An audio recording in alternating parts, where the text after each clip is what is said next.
mahujaji, Mtakatifu Rita wa Kashia anajulikana kama mtakatifu wa mambo yasiyowezekana kwa sababu maisha yake yalijaa majaribu, maumivu na hali ngumu, lakini hakukata tamaa wala kupoteza imani kwa Mungu. Kutoka kwake tunaweza kupata mwanga mpya na mwanga mkubwa zaidi kwa maisha yetu ya leo.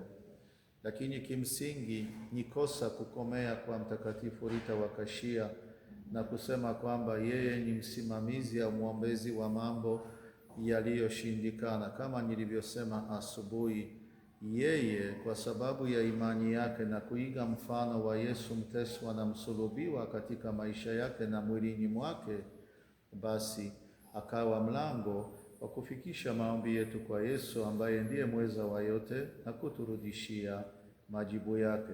Hivyo tukimtazama Mtakatifu Rita wa Kashia mwenyewe tu tutafanya kosa.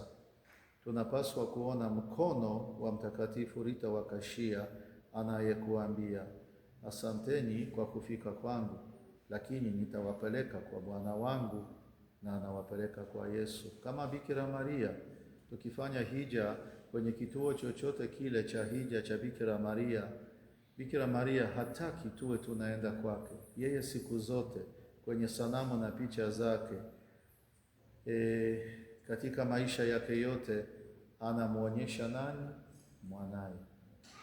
Alipoambiwa kwamba watu wametindikiwa divai katika harusi ya Kana ya Galilaya, akaenda kwa Yesu.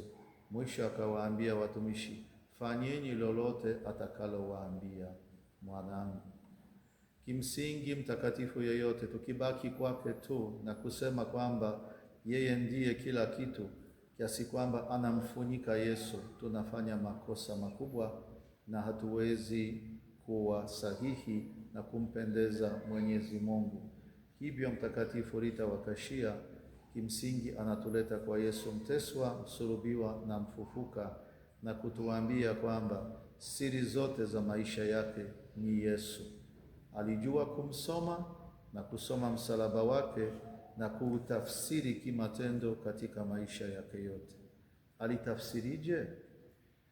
Kwa kifupi kabisa tukumbushane.